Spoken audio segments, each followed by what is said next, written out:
So unemployment rate is at 2.4%. It's exceptionally low. I think everybody would think that the malaise that we're seeing in San Francisco would imply a higher unemployment rate, but we really are not seeing that at this very moment. And in fact, Bay Area overall, I believe, is at 2.5 or 2.6% unemployment, with Oakland and the inner Bay Area being the leader in unemployment, and even that is at 3.7%.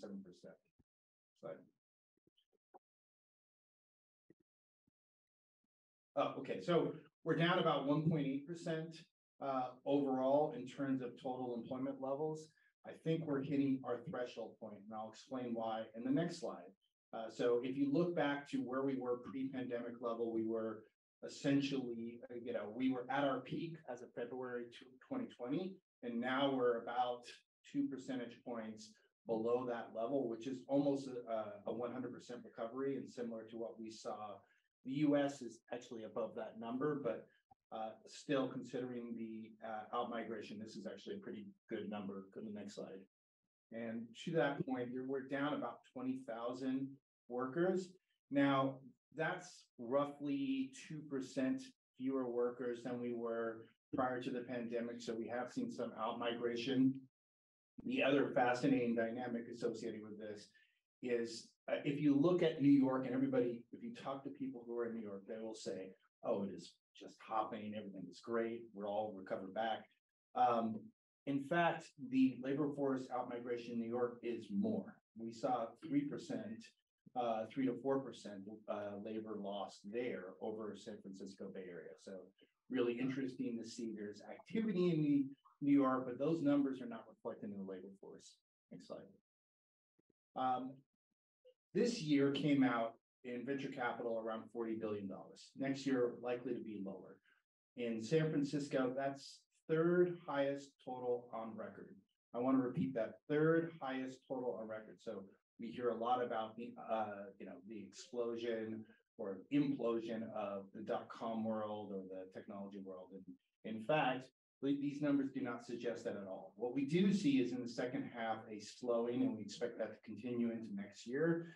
And we also see that there's a change in what people are spending on. So go to the next slide.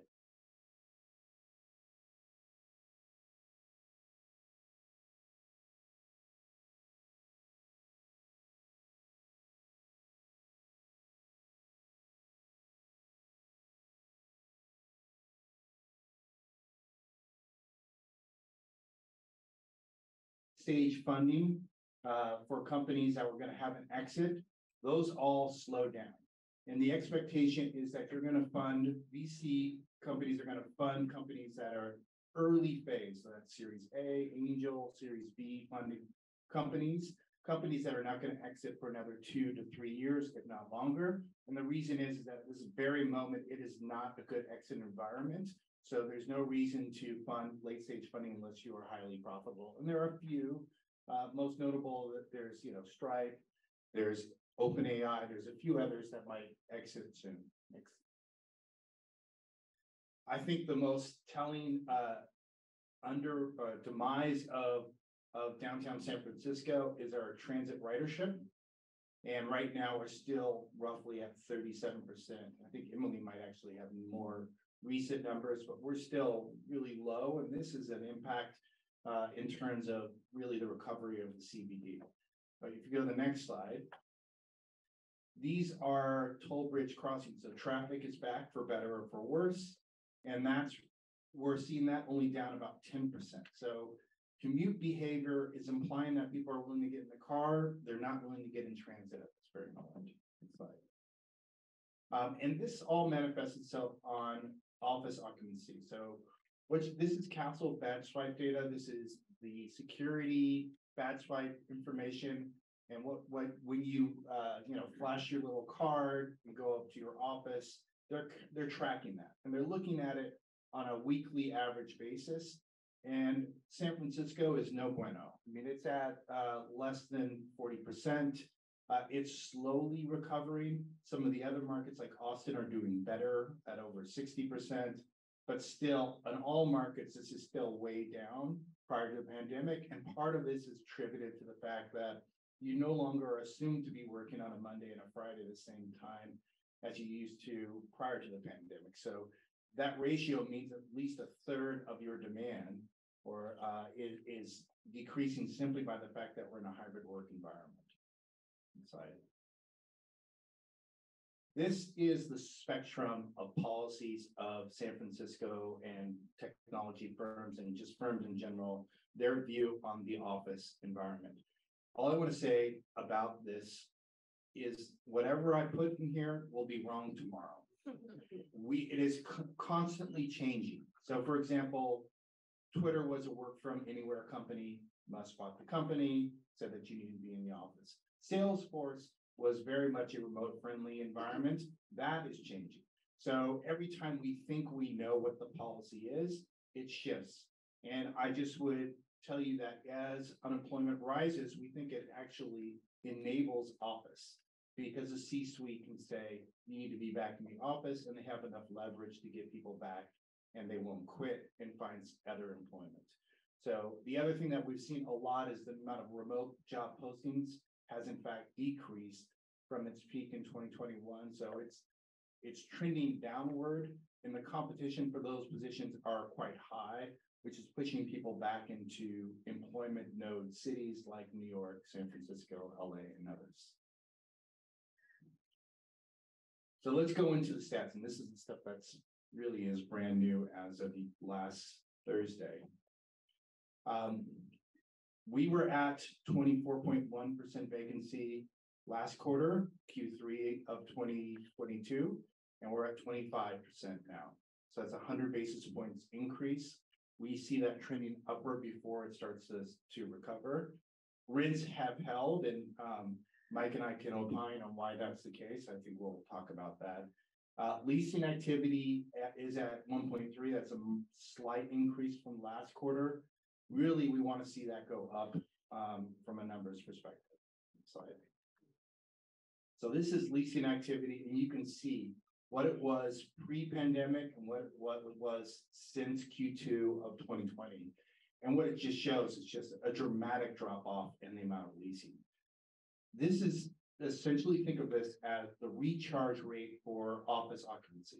If you do not have enough leasing activity, the result is you'll start to see increasing vacancy. So what has happened? We've just seen it decline further and further. What we want on average is somewhere around 1.8 million to 1.9 million square feet of quarterly absorption. We have about 8 million square feet that's forecasted to be expire, which means that will either go direct or be leased. So we're not at that level yet. We need to be at a 1.8 level to get to where we're starting to see our vacancy stabilize. So this is what it looks like. And, you know, San Francisco was the commercial real estate darling prior to the pandemic. That is no longer the case. We're at 25.1% vacancy. And this just looks at it manifested across the Bay Area or San Francisco, excuse me, and by submarket. And the markets that are really hit are places like Showplace Square, Soma, mid-market. All of those markets have been more meaningfully impacted. Some of these are anomalies, like let's look at Mission Bay, for example, which is that lower one at 36.4% vacancy. That's really attributed to a few vacancies. In fact, what we would expect is those numbers would come down faster there. It's a smaller market, and one of it is Visa has yet to occupy their space at Mission Rock. When they do, that vacancy will go down a lot. So I'm not worried as much about that. If I were going to rank this in worry meter, I'd put mid-market as number 1, Showplace Square as number 2, and Soma as number 3. And this just compares us to other markets. So again, as I mentioned, San Francisco, real estate darling. Now, not so much. We're akin to vacancies that are like Dallas and Houston, which are generally less supply constrained than San Francisco. So San Francisco has historically had, you know, an average vacancy between 12 and 14%, and this is well above that metric. You know, the highest vacancy prior to now was 23%, and we are way above that number. This is sublease inventory. So these are businesses that have space that they're renting right now, that they're not occupying, and they want to lease to somebody else. And we thought this would start to decrease over time. It's been incredibly stubborn, and it's still at 7.8 million square feet. And there's been some additional entries lately. I think Intel might be one of these, IBM, Lyft, Red Ventures, they all added additional sublease space, and actually some nice buildings as well. Next slide. So that is sublease inventory as a percent and number compared to other markets. We are different. San Francisco is absolutely the outlier. We are well above the number. We're at 9%, give or take. In comparison, the closest in percentage basis would be Phoenix, which is a surprising comparison. So, rents have not really dropped as much as we would think. Net effective rents are down about 20%, a little bit more than that, and dependent on what your product is. So if you're in a higher quality building, you're doing pretty well. If you're in a low quality building, you're not. Next slide. So these are the high quality buildings. These are the top 20 buildings in San Francisco as arbitrarily deemed by the brokers. And the brokers have said these are the top ones. And it's shocking to see that since Q4 of 2019, their rents, their net effective rents, which are deals done, are up 15%.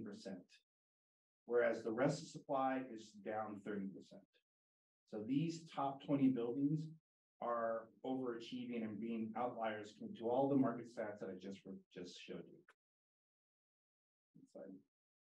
Were those 100% leased? No, but their vacancy is less than 9%. So they're really just surprising outliers, really. And there's a couple of examples. So Transamerica, top of that building, they're doing leases there at over $200 a square foot. Now there's lots of amenities that you get when you do that, but it's shocking to see the rents that they're achieving versus you can find rents in sublease space at $30 a square foot. So the variance is very significant. And it's similar to New York. New York is having almost the same type of dynamic.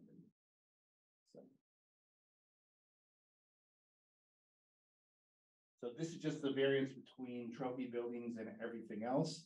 And again, all my point is the spread is getting deeper. So next. So these are our forecasts. And all I could say is whatever I put up here, I will be wrong. I'm going to accept this right away.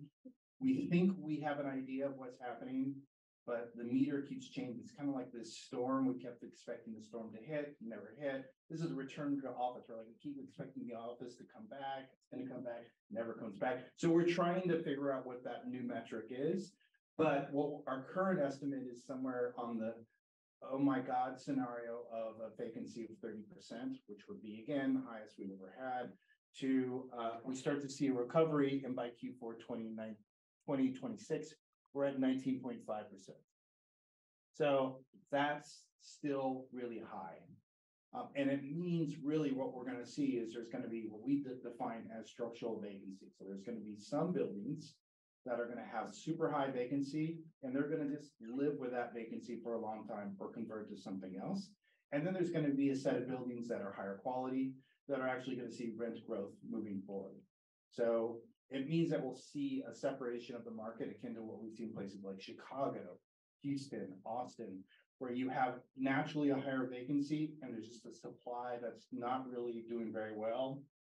And then you'll have another set of supply that's modernized and has good tenants, and those will move forward as if nothing had happened at all. I think that's it. Oh, go to the next one. Oh, I think I wanted to leave a little bit of positive note. I actually think this is important because we are hearing a lot about the tech layoffs. So I track personally all the Bay Area publicly traded companies listed, and I'm just looking at their performance over time. That first, but this one on the far left is our peak, February 12th. So February 12th, we were over $8 trillion in valuation. Guess what? As of today, we're over $8.3 trillion in valuation. So yeah, it's come down, but it hasn't come down below our peak. I think it's really important to note that. This is after subtracting out companies that have left the Bay Area over this period, like Tesla, like Oracle, like Charles Schwab. So I subtract all of those out, but it's still higher than it was prior to the pandemic. Next slide. And these are all the companies that have announced layoffs over the last 6 months. If you look, you can see their net change in headcount. It's hard to read, but online I'm sure you can read this. This shows the shift from Q2 of 2020 to now, after accounting for the layoffs. What is it saying? It's saying, everybody relax. We still are well above the headcount since Q2 of 2020. This isn't a .com implosion. This is a haircut. It's a different type of dynamic. It's the assumption was that whatever we were experiencing in the pandemic in 2021 would manifest, and we would continue to see that market share growth in technology. Guess what? Things got back to normal. People wanted to be outside and shop in person, do other things in person. So the result is their market share actually, in terms of digital market share, decreased. E-commerce market share in the first time in its history saw a % decrease in total retail sales. So that's what we're experiencing. And the result is that they all had to make a correction accordingly. But is that correction meaning that they're down below where they were prior to the pandemic? Absolutely not. They're still well above that number. Slide. And this is just showing this head count. This is head count for Bay Area publicly traded companies. It's higher than it was prior to the pandemic. Next slide. And these are Oxford economics, so these are smart people with English accents that give estimates of forecasts for all the metros in the United States. And guess who's on top of that? Silicon Valley in San Francisco show the highest growth. And it's because of the industry clusters that we're in, like AI, blockchain, like cloud, etc.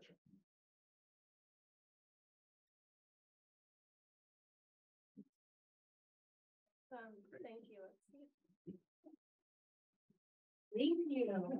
I'll probably invite Micah and have a little discussion, dive into this data a bit more.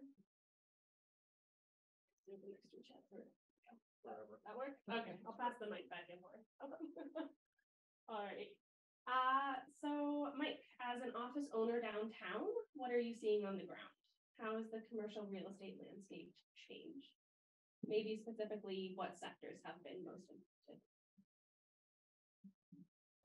Well, first of all, welcome everyone. I'm glad so many of you made it here in person on a Monday, especially a rainy Monday.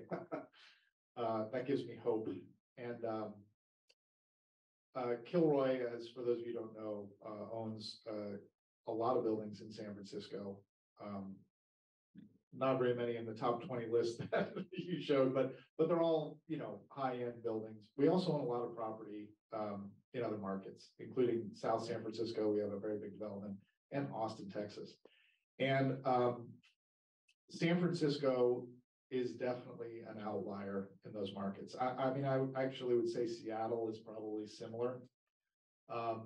And so what we're seeing is San Francisco continuing to struggle to get companies back into downtown for in-person work. That is not nearly as much the case in Austin, Texas. I mean, obviously they're not back up to the pre-pandemic occupancy, but they're way higher than San Francisco. That's not the case in South San Francisco. South San Francisco is people are back at work. So we're seeing leasing activity in other markets. I mean, we're, certainly not signing as many leases as we were in 2019, but we are in conversations to lease space in Austin, in South San Francisco, in San Diego. We have a bunch of properties down there. But in San Francisco, it's very slow. And I'm sure we're going to get more into that today about why that is. I mean, I have a lot of theories. I'm sure Quinn has a lot of theories, and you all do too, but San Francisco is different. It's clearly not the economic quality of our companies. They're doing great. Something else is going on, and we're seeing that manifested in the leasing markets. It's very slow right now. Thank you. And Quinn, you referenced the growth. In San Francisco, some industries might bring San Francisco to the top again, those being life science, and the conversion of office space to other uses has been a pretty hot topic lately, especially around life science. I don't know if you or Mike, you could probably both speak to, I know Kilroy does a lot of life science work. What is required for these office space conversions to specifically life science? Yeah, there's definitely a series of design parameters you need for conversion, and they are occurring in the mid-peninsula market. I would caution anybody trying to do that. There's a limit. This is a limited market. I'm going to give a point of comparison.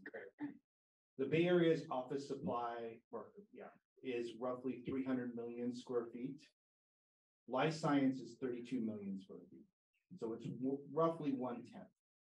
And you can think of it as 1/10 the size of the market. So our vacancy in Bay Area wide is well above the total life science supply. So you're not going to somehow grow yourself into life science and address the office issue, especially within the next 10-year horizon period, even based on what we're seeing on new development. So I would just posit that first. In terms of design parameters, you need to have clear heights generally over 12 feet. Really, you want 14 feet for the mechanical systems. You want sufficient parking. And generally, you want to be away from major population centers. Those are the three parameters that generally we try to think about when we do this. So Exact opposite of San Francisco. which is not San Francisco. It is Mission Bay. That was the intent of Mission Bay from its original vision. But it's generally not downtown San Francisco. So the conversions that you would expect would be towards the Mission Bay market, which is what is happening already and where we see supply coming online. We don't see that happening in downtown. Yeah, I mean, I'll just second all those points. As I mentioned, we have a big development in South San Francisco. It's a life science oriented development, although the first tenant is 3 million square feet approved. About 500,000 has been built, another 500,000 is under construction. The first tenant was Stripe, a company that left San Francisco over some of the issues that I'm sure we're going to get to, but the rest of the space is either been leased to life science or we're in discussions with life science companies. And like Quinn said, just look at the building that we're in. I mean, this building wouldn't work for a life science tenant because it doesn't have the heights that you need for the lab equipment. And remember, life science is a mix of lab and office space. The office space for a life science company is just like all the other office space, but they almost always have significant lab requirements that won't work in a traditional office building. And so converting office buildings to life science generally won't work just on a physical, basis alone. When we have been designing office buildings over the last few years, we've been trying to squeeze down the floor to floor height as much as possible because you get more floors, right? And you can get more space in the building theoretically, but we didn't get it down to it's probably a little bit higher than this. These are nice ceilings surrounding. These are good. This is a good space. But we got it down pretty low, and that specifically makes the buildings not good for life science. As Quinn also mentioned, this is something that brokers and developers are constantly trying to figure out. What is the culture of the companies? Where do they want to be? Twitter has a culture, right? It's not the same as a life science company culture, right? They're not as young. They're not as, techie, right? And they tend to gravitate to the more suburban locations. And so the peninsula is the focus of the life science market in the Bay Area. Genentech, of course, is, been down in South San Francisco for decades and decades, and they've created that hub down there, which is our project is right next door to Genentech. That's where the life science growth is going to happen. Even in new buildings, before we designed them, the Flower Mart project in San Francisco, we haven't even started building it yet. We could build a life science project there. It's approved, life science is one of the uses, but over the years and we're still looking at it, believe me, but over the years, we just haven't found that life science companies want to be in San Francisco as much as they want to be down on the peninsula for, partly because that's where all the other life science companies are, maybe largely because of that. But again, it's a cultural thing, they're not the same culture as the tech companies, and they're not necessarily looking for the same things. As Quinn said, they're looking for more, suburban type environments. And as we talk about people wanting to come and stay in San Francisco, and there being a lot of compounding factors in our recovery, one of those being housing affordability. On our data dashboard, you can see we have a jobs to housing ratio, and we're not doing so hot. And as we think of this housing affordability crisis and reimagining San Francisco and our downtown, another idea that's been thrown around is residential housing conversion. Would you both be able to speak to either how your thoughts on that, but also the logistics of what that would look like? Yeah, this is another secret sauce thing where it's only in specific types of buildings where this can really happen. So one of the things is the depth of your building itself. So you have a window to the back hallway or something is generally considered, you have to have natural light going all the way through. So for some office buildings, that just doesn't exist. You cannot do that conversion at all. Mechanical systems have to change. And then the fundamental, that's probably the biggest one, is your basis in that building has to be incredibly low. So we have to see some buildings be really devalued to be worth that conversion. Otherwise, it doesn't make financial sense. I believe that there is a pathway where the inclusionary housing standard that's set on most housing, new housing, would not be required for a conversion, but that requires policy changes. I still think that there's a really strong argument for why you could do that. And I can get into technical reasons why I think it's worth it. And also that it wouldn't, you could change your fee system on conversions that would reduce the governmental barriers associated with that conversion, which I think would be positive. I agree with those points. To make it even conceivable to convert office buildings to residential, you have to address the inclusionary housing requirements, the open space fees, the transfer tax. Those things alone make it completely infeasible. Then you have to consider what Quinn was talking about, that the universe of buildings that are even possible to convert from office to housing is extremely small. Again, talk about this building, great building, right, for office. It wouldn't work for residential. It's too big. The floor plates are too big. You wouldn't be able to get windows in units. And so that's, 98% of the buildings. They're just not going to work. But there are some buildings that could be converted if you made those policy changes that you're talking about. Of course, it's been done in San Francisco. 100 Van Ness is a great example. That was a building that didn't require any seismic upgrades, which was a huge cost savings for Emerald Fund that did that project. They also got a bunch of exceptions to the light requirements for the units. They're great units, but some of the bedrooms don't have windows facing the outside. They have interior windows. So obviously you can do it, but it's extremely, extremely difficult, even with all of the, incentives that we're talking about. I think there's been something like 8 buildings in the whole history of San Francisco that have been converted, office buildings that have been converted to residential. And this isn't our first office downturn, right? You would think that more buildings, because residential's always hot in San Francisco, right? I want to obviously emphasize that we do have a housing crisis. We still have a housing crisis. We've had a housing crisis for many years. That's not the reason that downtown is struggling. I mean, the housing crisis is not new. There are other things that are going on. We need to solve the housing crisis. I love telling this story. People like Rodney are probably sick of hearing it from me, but when my parents moved here in 1965, the 2 biggest problems that they complained about were the homelessness and the high cost of rent. So, it's not like these are new problems, and the housing crisis is something that has eluded us and we haven't been able to solve it. We're not going to solve it in the near term. Although I did read recently that we're no longer number 1 in the cost of an apartment. Yeah. We're number 3. We went from 1 to 3. We're behind New York and Boston. At least the latest I heard. So you know, is that progress? I don't know if that's a good thing or not, but I mean, the point is, even as San Francisco has become more affordable, you know, marginally, that hasn't helped downtown that much. Do you think you could both speak to maybe some other creative solutions you've either been hearing about, or that you yourself have as we think about downtown recovery? I know, Mike, you're very invested in kind of the creative thinking that's going into this moment of time, but interested in your thoughts.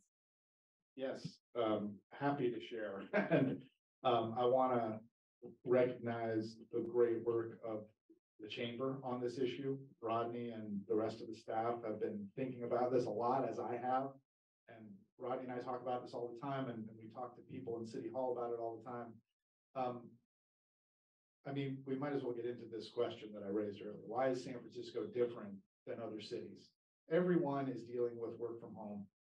Everyone is dealing with, you know, the decline in in-person work, but San Francisco seems to be suffering much more greatly than almost every other city. And, you know, we talk about Austin, Texas, where Kilroy owns some properties. We don't even talk about Europe, where people are back in the office, you know, really almost to pre-pandemic levels. And so what's different about San Francisco? Well, you know, obviously, you know, people got their commutes back, and it's hard sometimes to put that genie back in the bottle. You know, people got used to working from home, and maybe they liked it. And, you know, we all enjoyed getting up and putting on our pajamas and going to work for a short period of time. I enjoyed spending time with my kids for a few months there that I didn't get to spend. But I think what happened is that several factors. One, San Francisco had stricter lockdowns than almost every other city. I mean, that's a fact.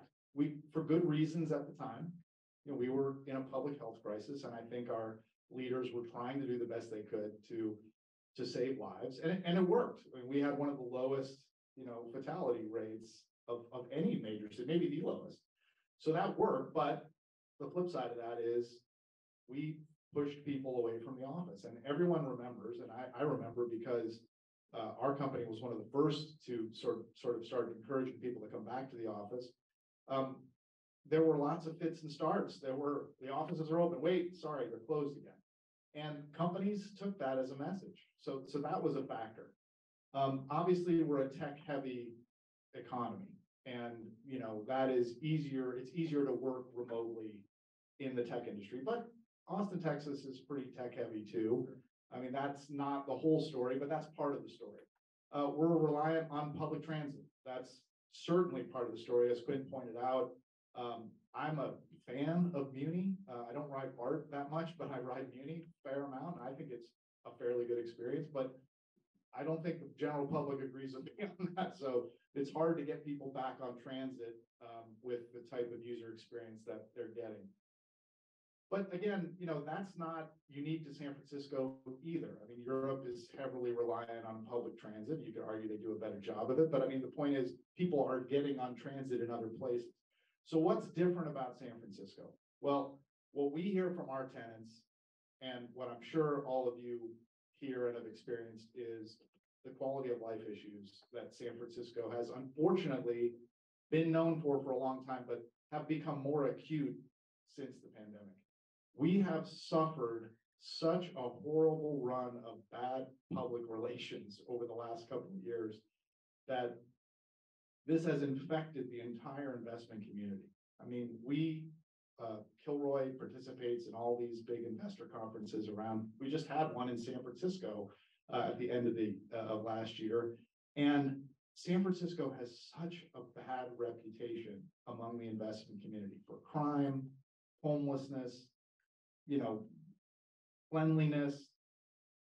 We have to start treating that like a crisis. Now, again, these problems are not new either.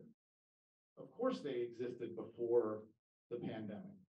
But now we're asking people to overcome all these other obstacles that I just mentioned: the public transit, the cost of office space, the desire of their employees. You know, you're an employer, your employees don't want to come back to the office. They want to work from home for the most part. we're asking these companies to force their employees back into the office into a downtown that is just not welcoming to them. It just makes it harder for companies that want to do it to do it. We have to start treating this like a crisis. We have to clean up downtown. We have to deal with crime. We have to deal with the public relations impact of these problems. There are real problems.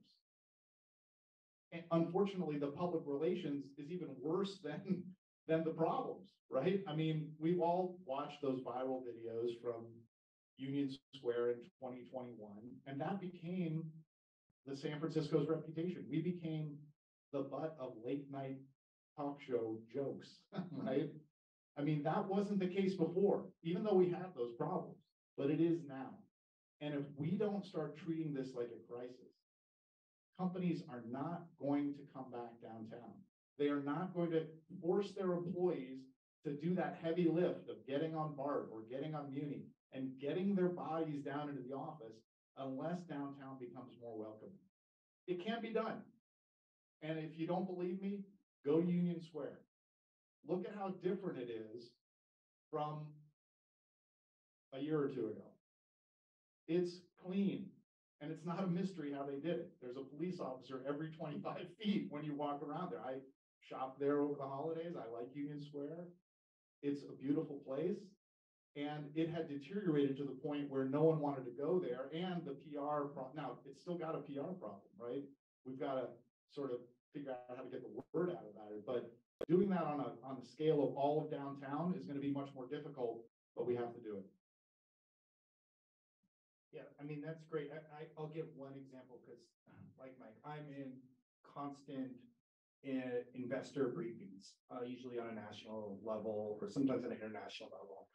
And I think the most hilarious thing was when someone from St. Louis said, "How are you guys surviving in San Francisco?"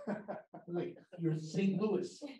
My God. So, you know, it's amazing to me what the national view on San Francisco is. And I would tell you half of my job is just explaining that San Francisco is not fallen into the ocean.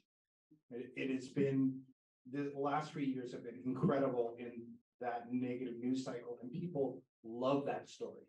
It's like, you know, the Patriots have been winning forever. They just love watching the Patriots lose.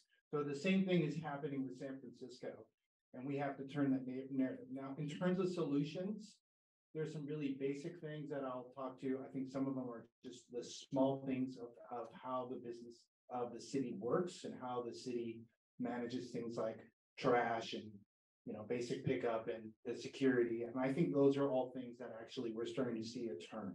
And investors who come to San Francisco, in fact, go, "Wow, this is not as bad as I heard." I'm hearing that regularly. But what I would also argue is the city of New York, the mayor is out. The mayor is going to nightclubs. The mayor is, you know, participating and showing the activity of the New York City. And that hype is actually helping. Maybe you need a little bit more of that political hype to show the positive side of San Francisco, be it in the neighborhoods, which we know are already bumping. Just allow that to show that at a national scale. But the other thing that seems to be missing that's hugely important to San Francisco specifically, and maybe we'll see a turn on this, is Asian tourism has been down. Asian tourism is incredibly important to San Francisco. If you look at spending per day, even though I think and Ron knows this number, you guys probably know this better than I do. I think it's less than 30% of visitors, but on a visitor expenditure basis, it's quite high. And we haven't had that since the China lockdowns, since Japan. We should start to see that come back, and that would be really helpful to San Francisco, because we've always been a gateway city to the West, to Asia, and not to Europe. So we haven't had that energy that we would hope. And in that market, the other thing that's hugely important is the feeling of safety, especially the Asia market. So if we show ourselves as still, you know, rampant as a place where a lot of negative crime activity occurs, then that will detract from the visitors who want to come here. You know, there is a word in Chinese, they call it Berkeley, UC Berkeley. There is a real connection with Asia and the Bay Area, and we should continue to foster that. I should say, go Bears. Go. Uh,